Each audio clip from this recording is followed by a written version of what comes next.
Bom dia. Como de costume, a passagem que mais utilizamos para celebrar esse momento, ela está em 1 Coríntios, capítulo 11, versículos 23 a 26, que diz assim: Pois recebi do Senhor o que também lhes entreguei, que o Senhor Jesus, na noite em que foi traído, tomou o pão e, tendo dado graças, partiu e disse: Isto é o meu corpo, que é dado em favor de vocês. Façam isto em memória de mim. Da mesma forma, depois da ceia, ele tomou o cálice e disse: Este cálice é a nova aliança no meu sangue. Façam isto sempre que o beberem em memória de mim. Porque sempre que comerem deste pão e beberem deste cálice, vocês anunciam a morte do Senhor até que ele venha. Agora, desde o mês passado eu disse a vocês que gostaria de tratar com mais profundidade o significado dos próximos versículos, que dizem assim: Portanto, todo aquele que comer o pão ou beber o cálice do Senhor indignamente será culpado de pecar contra o corpo e o sangue do Senhor. E a pergunta aqui é: o que Paulo está querendo dizer com comer o pão ou beber o cálice do Senhor indignamente? O que ele quer dizer com será culpado de pecar contra o corpo e o sangue do Senhor?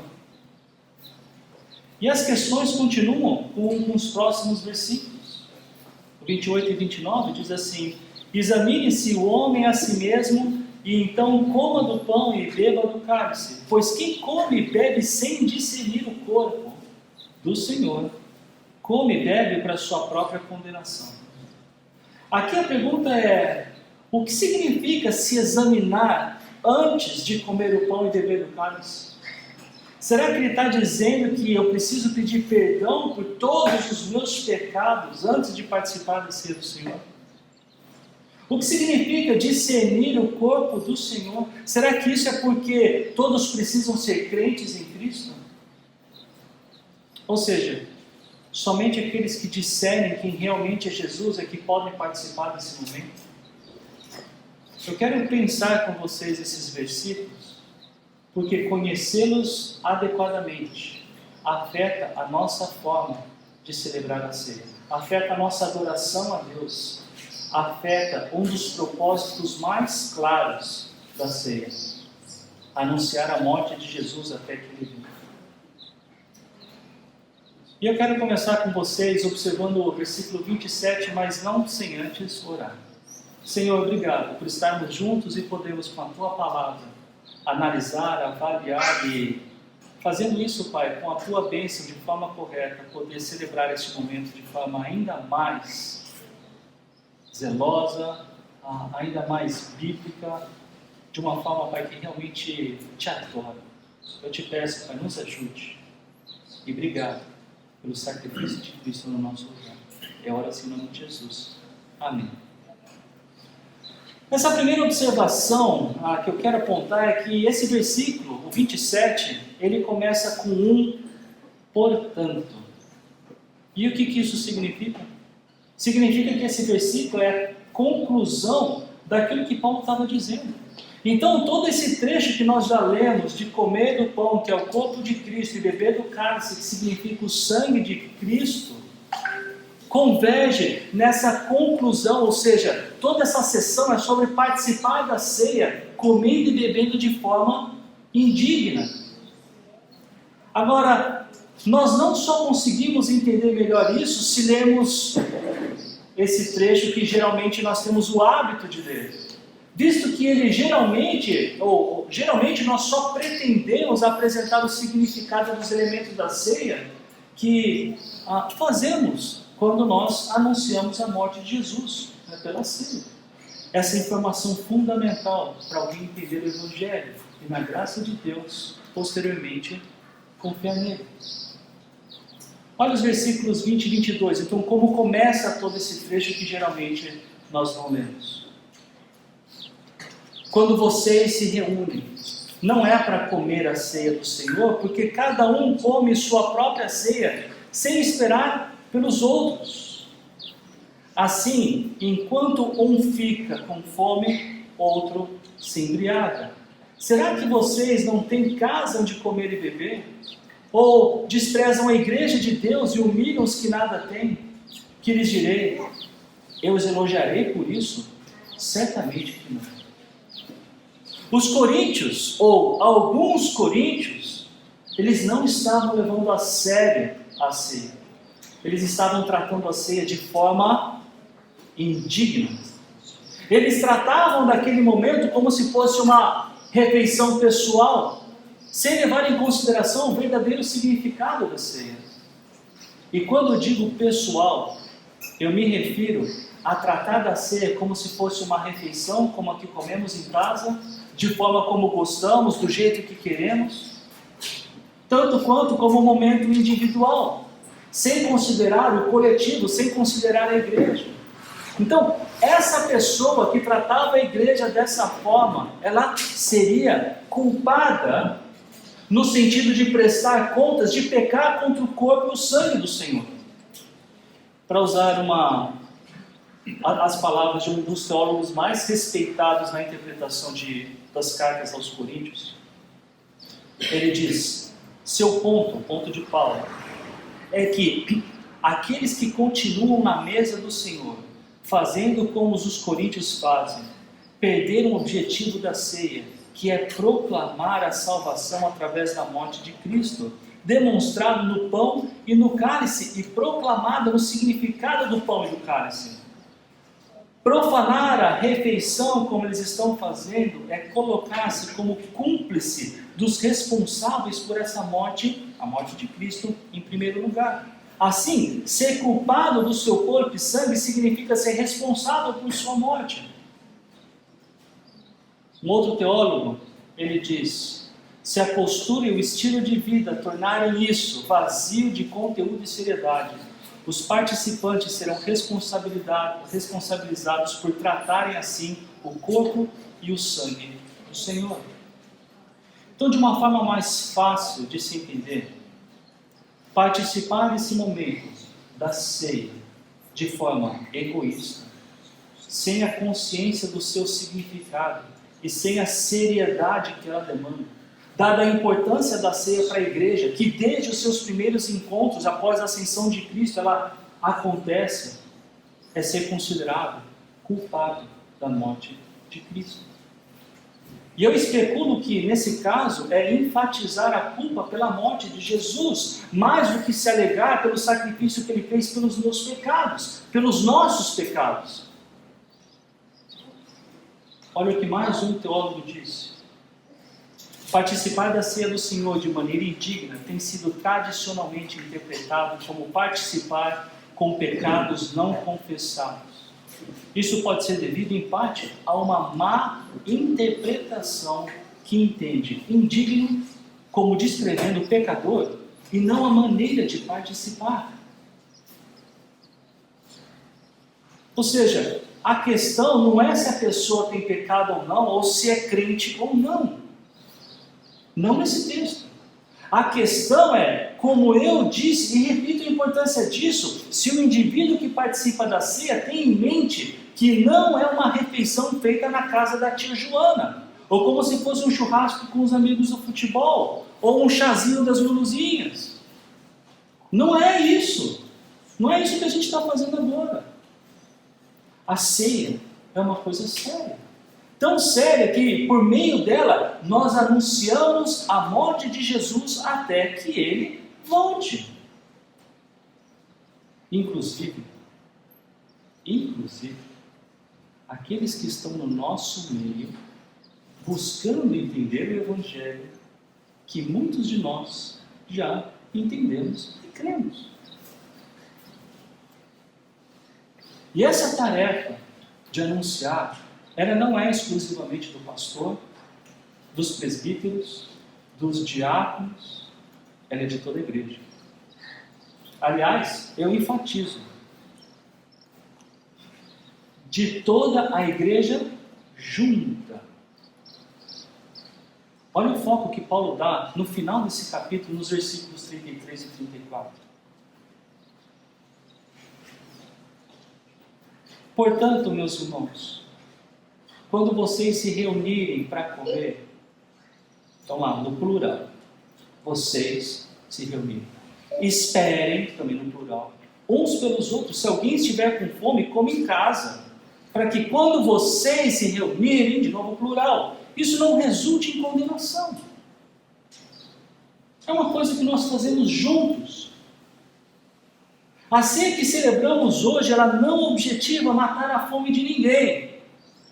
Ela quer que todos nós, juntos, participemos de uma ceia ordenada pelo nosso Senhor Jesus, para que juntos anunciemos o Evangelho, a boa notícia de Deus, que tendo se tornado humano como eu e vocês, tomou o nosso lugar como pena pelo pecado que nós cometemos, mas Ele nunca cometeu.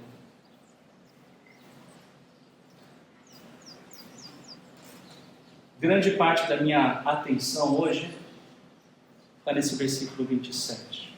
Se Deus permitir, no próximo mês, em dezembro, eu comento com vocês os próximos versículos.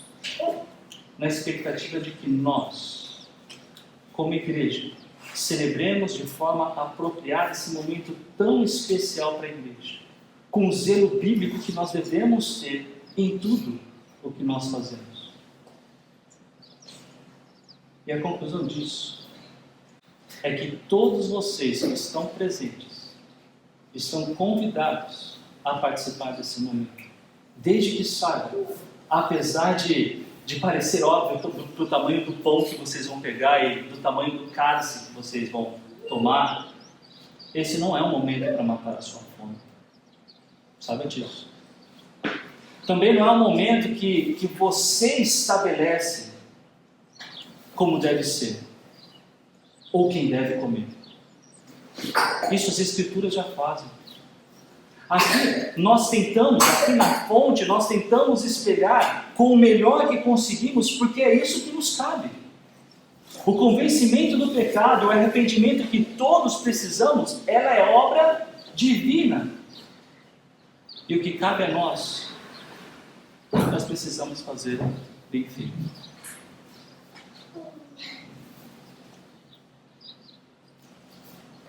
Vamos deixar o que é de Deus para Deus, o que é para nós fazemos, que nós façamos bem. Então, eu diria que nessa coletividade que nós temos, na busca pelo espírito de coletividade que devemos ter, porque foi Deus quem nos deu isso, com a consciência de que esse é um momento especial para a igreja, porque é um momento que a gente faz isso juntos, para lembrarmos que Cristo se entregou voluntariamente para morrer no nosso lugar.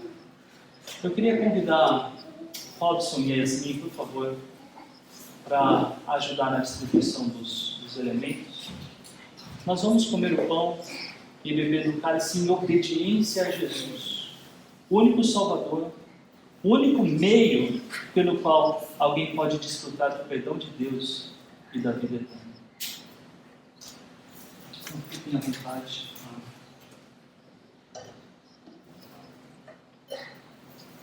Eu queria que vocês, enquanto recebessem os elementos, pudessem aguardar para que depois todos nós comêssemos e bebêssemos juntos, ok?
Alguém ficou sem pão? Alguém ficou sem cálice?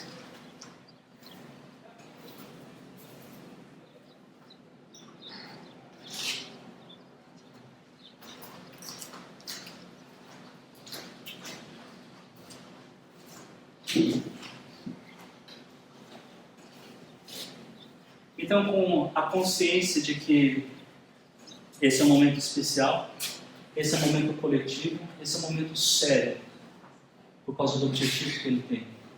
Enquanto igreja, fazemos isso para anunciar a morte do nosso Salvador. É em memória dele que nós fazemos isso. Não simplesmente porque cada um aqui tem a sua própria memória, mas também a memória da igreja. Então, vamos juntos. Primeiro comer o pão.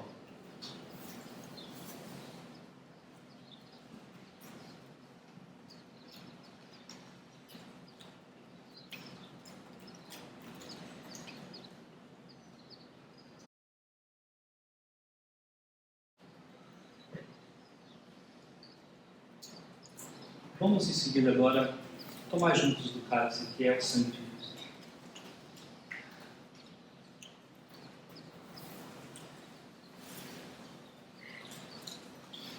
Eu quero orar com vocês.